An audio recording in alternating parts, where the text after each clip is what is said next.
Good morning students. आज हम फिर कंटिन्यू करेंगे बार ग्राफ। कल हमने पढ़ा था कैसे रिप्रेजेंट करते हैं किसी डेटा को बार ग्राफ के रूप में। आज फिर से एक और क्वेश्चन सॉल्व करेंगे जो एक्सरसाइज 3.3 से है। एक्सरसाइज 3.3 से क्वेश्चन नंबर 3। क्वेश्चन नंबर 3 है, आप देखेंगे अच्छे से तो गिवन है, आप रीड करेंगे क्वेश्चन तो आपको पता चलेगा कि एक क्लास में कितने बच्चे हैं। ये गिवन है, ये टेबल के फॉर्म में डेटा गिवन है हमारा।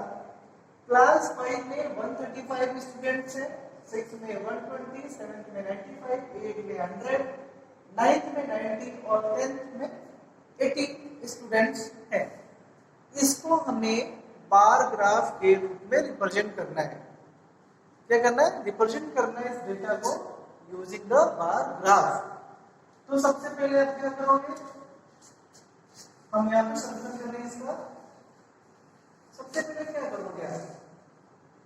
सबसे पहले आप ग्राफ पेपर लोगे, ठीक है। ग्राफ पेपर पे सबसे पहला काम क्या करना है? पहले एक्स एक्सिस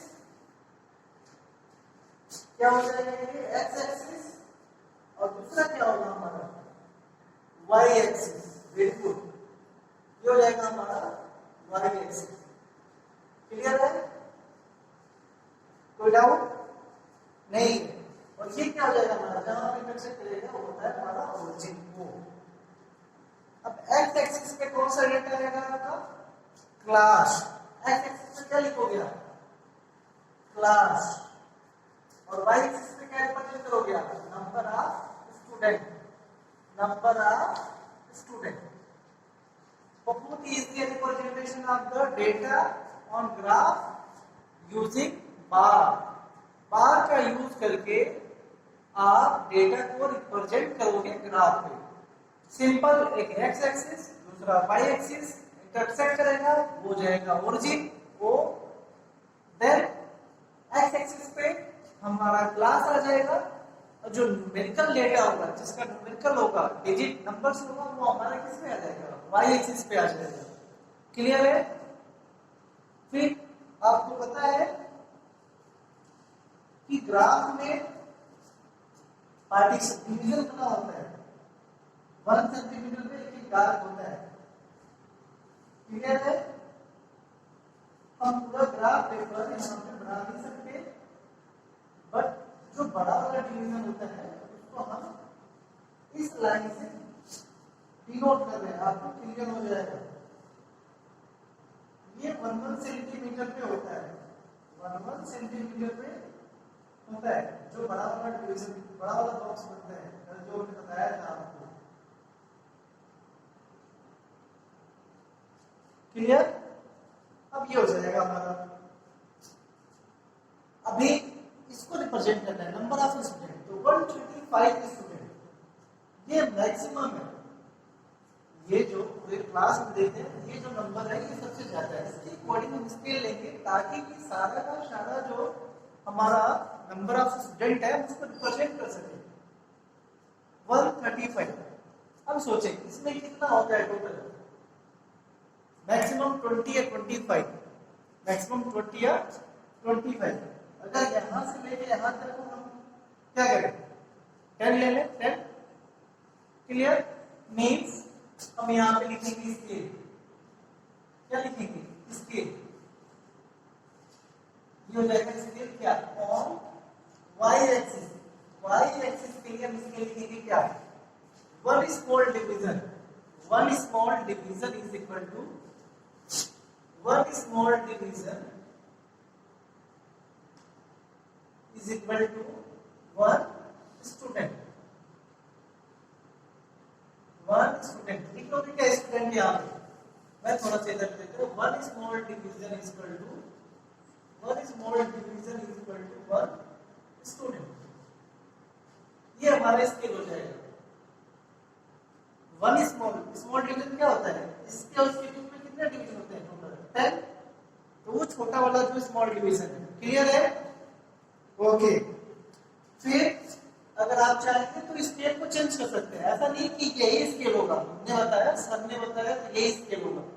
आप और भी स्केल ले सकते हैं, जैसे इसको ले सकता है 1 centimetre is equal to 1 centimetre is equal to 10 student, ये भी लिख सकता है। क्या लिख सकता है? 1 centimetre is equal to 10 student, means यहां से लेके यहां तक 1 सेंटीमीटर है, ये क्या हो जाएगा हमारा 10। क्लियर? उसी का सेकंड फॉर्म है, ये हो जाएगा हमारा 10, ये हमारा 2 सेंटीमीटर होगा तो कितना हो जाएगा 20, ये कितना हो जाएगा हमारा 30, ये कितना हो जाएगा 40, 50, 60, 70, 80, 90,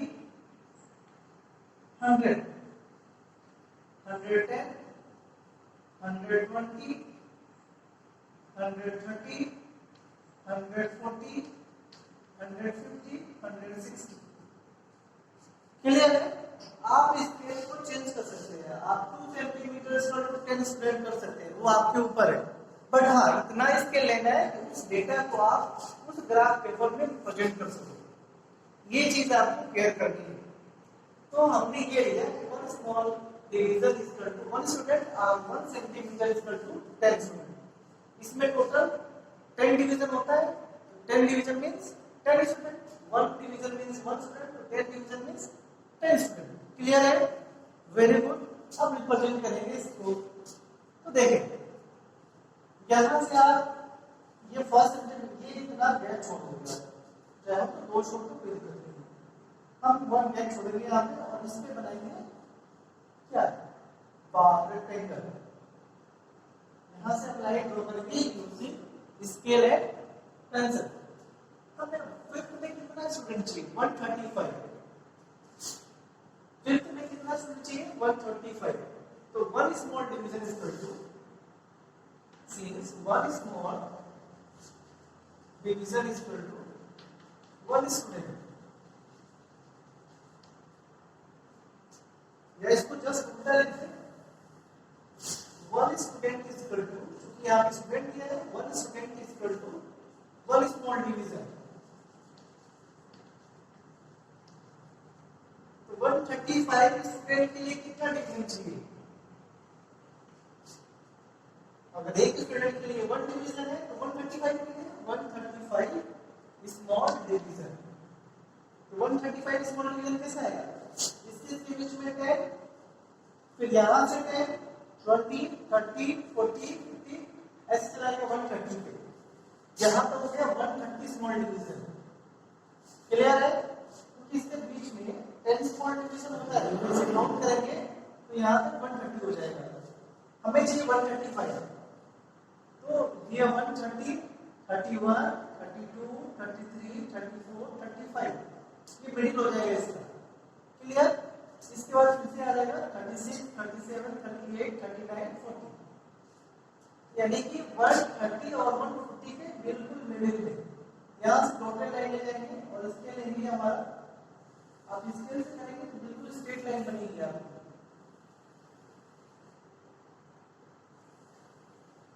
ये और ये हो जाएगा हमारा 135। ये कौन सा क्लास है?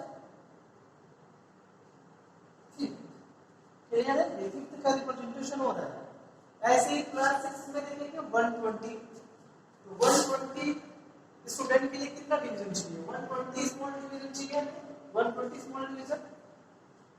यहां से हमने 1 सेंटीमीटर छोड़ा है नीचे, तो यहाँ पे भी कितना गैप भी सेम होना है। आपको बताया था हमने कल डिफिनेशन में, जो बार होगा रेक्टेंगल होगा उनके बीच का डिस्टेंस भी सेम होगा, इक्वल होगा, बीच तो सेम होगा, डिस्टेंस भी इनके बीच का भी सेम होगा। तो यहाँ से छोड़ते हैं डिवीजन, फिर यहाँ पे आ गया, और 6 के लिए 120 चाहिए, 120 का आ रहा है, ये एग्जैक्ट आ रहा है।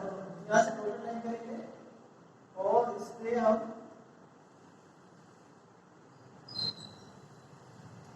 ये हो जाएगा 120, और ये कौन सी क्लास है हमारा 6। ये एक्सरसाइज 3.3 का क्वेश्चन नंबर 3 में सॉल्व कर रहा है, आप अच्छे से देख लो इसको, दोबारा सॉल्व नहीं होगा। 95 कहां पे आएगा? 90 और 100 के बीच में, यानी इसके बीच में है, यहां से काउंट करोगे 1 2 3 4 5 डिवीजन, जो 5 डिवीजन होगा वही 95 हो जाएगा। यहां से डॉटेड लाइन लेके आप, अगर आप अच्छे से देखेंगे तो बहुत इजी है। ये हमारा ऑलरेडी 95। अब देखें जो बार है उनके बीच में गैप सेम है, क्लियर? यहां से जो गैप है वही गैप इधर भी है 1 सेंटीमीटर का। फिर 100 क्लास 8 के लिए तो 100 कहां पे आएगा? ये 100 है हमारा, यहां से डॉटेड डॉटेड ये हो जाएगा हमारा 100। क्लियर है? वैसे ही 100 डिवीजन के 100 स्टूडेंट्स के लिए कितना चाहिए? 100 स्मॉल डिवीजन चाहिए। तो एक के बीच में 10 होता है तो 10 20 ऐसे 100 का पहले 5 से डॉटेड लाइन लेके इसके लिए रेक्टेंगल ड्रॉ कर देंगे। फिर क्लास 9 के लिए 90 चाहिए हमें, ये 90 हमारा।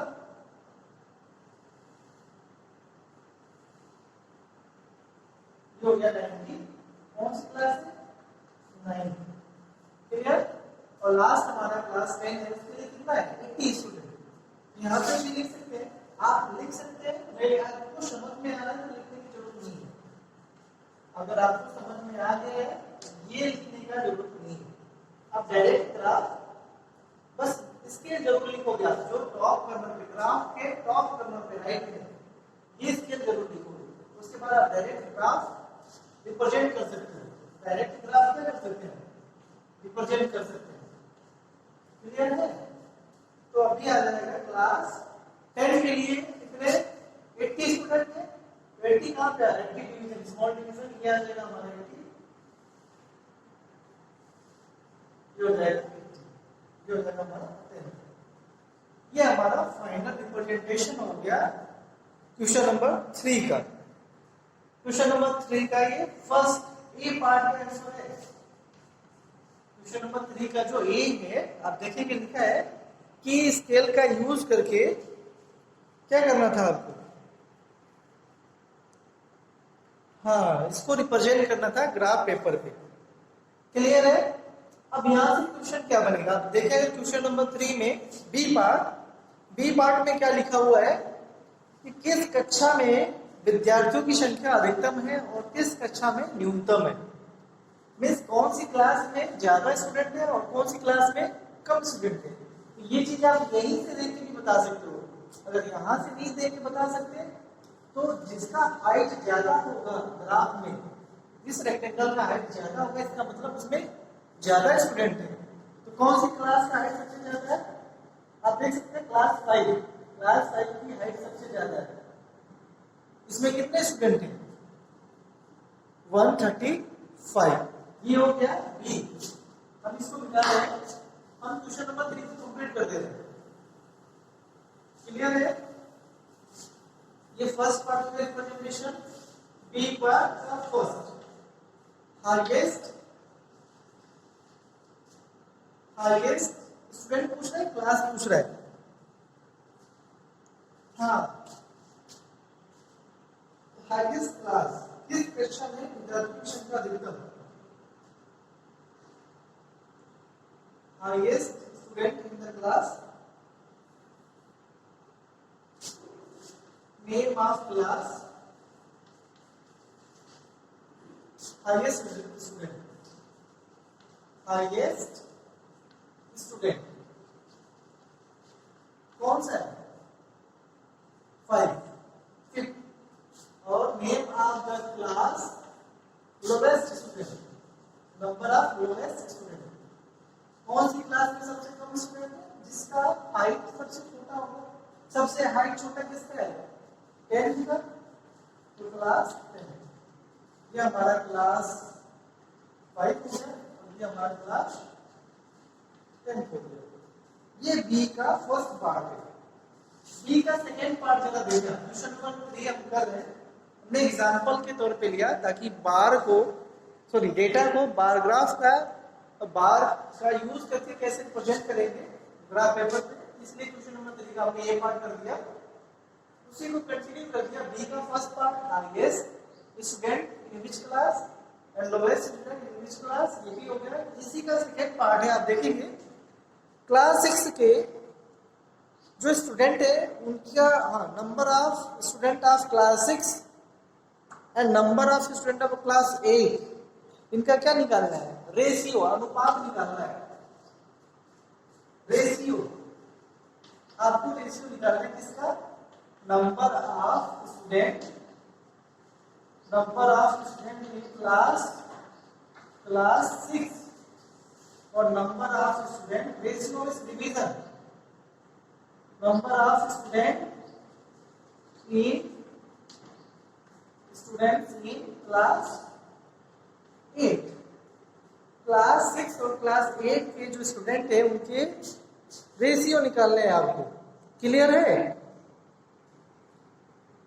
तो रेशियो निकालेंगे तो क्या हो जाएगा, क्लास 6 में कितने स्टूडेंट हैं, बताओ क्लास 6 में कितने स्टूडेंट हैं, देखो 120 क्लास 6 में, क्लास 8 में कितने स्टूडेंट हैं 100, डिवाइड कर देंगे 1 प्लेस पे 0 है तो कैंसिल, क्या बचा 12 बाई 10, 2 से डिवाइड कर दो, 2 6 are 12 and 2 5 are 10, 6 by 5 that is equal to 6:5। ये चूंकि रेशियो का सिंबल होता है इसलिए हम 6:5 लिखते हैं, ये हमारा आंसर हो जाएगा। डाउट है क्या कोई, बहुत इजी होता है बार ग्राफ, डेटा हैंडलिंग का जो ये बार ग्राफ है या डबल बार ग्राफ है, बहुत इजी है। आप अच्छे से अगर रीड करें तो इसको आप सॉल्व कर सकते हैं। तो ये था बार ग्राफ का एक अनदर एग्जांपल जो कल भी किया था, उसको हमने कंटिन्यू किया ताकि आपको क्लियर हो जाए। मैं कुछ क्वेश्चन राइट कर रहा है बार ग्राफ का, ये आप सॉल्व करेगा, मींस ट्राई करेगा, क्लियर है। ट्राई करोगे आप लोग बार ग्राफ पे इस डेटा को, सॉरी ग्राफ पे इस डेटा को आप रिप्रेजेंट करना और देखना कर पाते नहीं कर पाते। मेन जो इसमें है वो हमारा क्या है, स्केल, जो यूनिट लेगा, स्केल लेगा, वो सबसे ज्यादा मेन है। तो क्वेश्चन नंबर 1 लिखते हैं होमवर्क में। क्वेश्चन नंबर 1 लिखिए, क्वेश्चन नंबर 1। हाँ, देखो मैं एक टेबल बना रहा है, मैं पूरा क्वेश्चन डिटेल में नहीं लिखूंगा, मैं आपको शॉर्ट में लिख देता है ताकि आप इजी वे में समझ सके। ये स्पोर्ट्स है और ये नंबर ऑफ स्टूडेंट है, नंबर ऑफ स्टूडेंट जो उस स्पोर्ट्स को खेलते हैं। पहला स्पोर्ट्स क्या है हमारा, क्रिकेट। क्रिकेट में कितने खेलते हैं 75 स्टूडेंट। दूसरा हमारा फुटबॉल, फुटबॉल में कितने खेलते हैं स्टूडेंट्स हमारे 35। तीसरा है टेनिस, टेनिस को जानते हैं टेनिस, हाँ वेरी गुड 50 है। देन बैडमिंटन आप सभी खेलते होंगे, बैडमिंटन इसमें कितने स्टूडेंट हैं 25। स्विमिंग आती है क्या, स्विमिंग, हाँ तैरना वाला जो है स्विमिंग, स्विमिंग AARING, इसमें 65 स्टूडेंट। यह है डेटा किसका, कि कितने स्टूडेंट कौन सा गेम खेलते हैं। अब आपको इसको रिप्रेजेंट करना है, represent the data by the bar graph और बार ग्राफ जो हमने जस्ट किया है उसी टाइप से इसको रिप्रेजेंट करना है। क्वेश्चन नंबर 1 क्लियर है। हमने बोला आपको इसके जो लेवल होंगे आपके ग्राफ में वही मेन है आपका, वो आपको आ गया ग्राफ का रिप्रेजेंटेशन बहुत इजी, ठीक है। एक और क्वेश्चन नोट कर लो, ईयर वाइज एक स्कूल का स्ट्रेंथ दिया हुआ है कि एक साल में कितने बच्चे वहां पे पढ़ रहे हैं, ठीक है। ईयर्स और नंबर ऑफ स्टूडेंट, हम नंबर ऑफ स्टूडेंट की ज्यादा दे रहे हैं इसमें आपको। अब 2005 और 2006 का जो सेशन था हमारा, सपोज क्वेश्चन है 2005-2006 में सेशन होता है ना, उसमें टोटल 800 स्टूडेंट्स पढ़े। 2006 और 2007 में कितने स्टूडेंट पढ़े? 9075 स्टूडेंट। 2007 एंड 2008 इसमें कितने पढ़े? 1100। क्लियर? 2008 और 2009 इसमें कितने स्टूडेंट हैं? 1400। और 2009 से 2010 इसमें कितने स्टूडेंट पढ़े हमारे? 1625। ये नंबर ऑफ स्टूडेंट हैं जो सेशन वाइज हमारे स्कूल में पढ़े। इसको क्या करना है? रिप्रेजेंट करना है।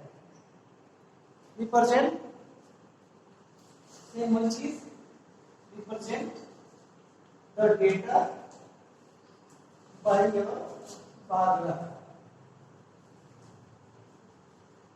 ये क्वेश्चन है, represent the data by your bar graph. दो क्वेश्चन है जो बार ग्राफ से हमने दिए आपको, इसको आप ट्राई करना और भी आपको क्लियर हो जाएगा जो भी डाउट होगा। ठीक है, इसके बाद हमें पढ़ना है डबल बार ग्राफ।